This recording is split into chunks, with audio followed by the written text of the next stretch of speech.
I've been around a long time, and I know that the long-term, we have a long-term problem with Social Security. I was on the Ways and Means Committee in 1983 when we reformed it. We took some very hard votes. You know, I voted to increase the payroll tax, increase the age.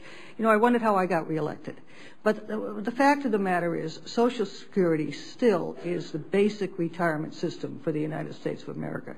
What I'm worried about, and what I really have great worries about, is this idea of a fast-track commission to look at entitlements. Now, last night the President made it very clear that the real crisis we have in this country is health care.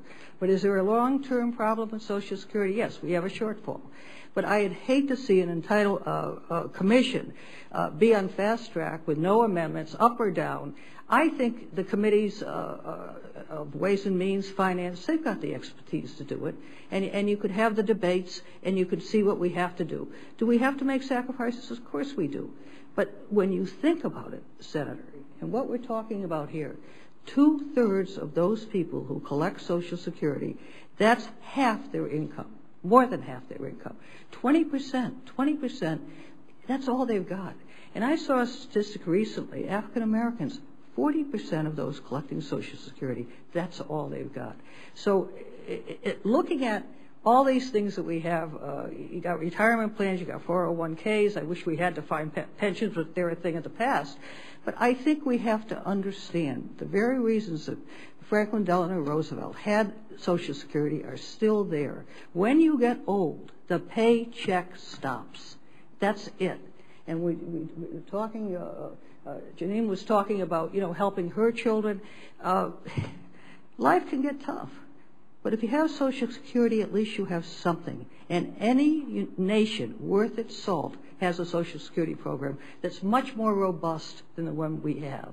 And so I would urge the President to be very careful. He's got to do health care reform. It's going to be the toughest thing you people are going to have to deal with. But, you know, be careful with Social Security because it's the basic of our retirement system.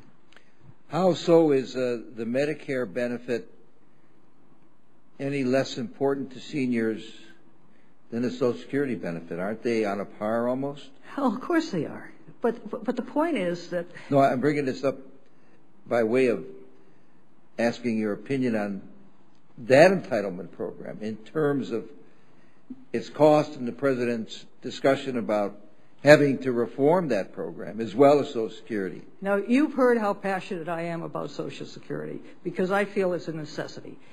Medicare is in crisis. There's no doubt about it, just like the whole health care system is in crisis. What I'm scared to death, Senator, is that we're going to try to look at Medicare, not looking at the whole health care system. It's, you know, the only ones that have a universal health care system are those 65 and older. And, you know, we've got to keep that. I came from Hartford, Connecticut. I can remember when those insurance companies didn't want to touch people over 65.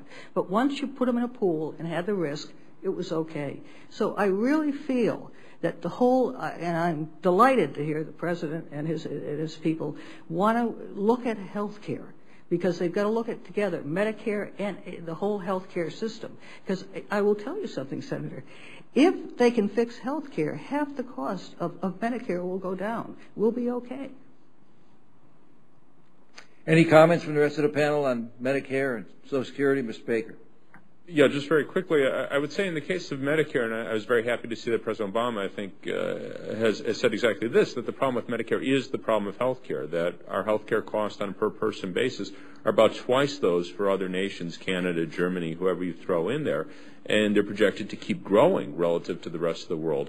And this is a problem for the economy as a whole. One of the reasons General Motors is coming to the government for help is its health care cost. I did a back-of-the-envelope calculation. If we had the same per-person health care cost as Canada, everything else exactly the same, but just paid the same per-person health care cost, General Motors over the last 10 years would have $22 billion more than it does today.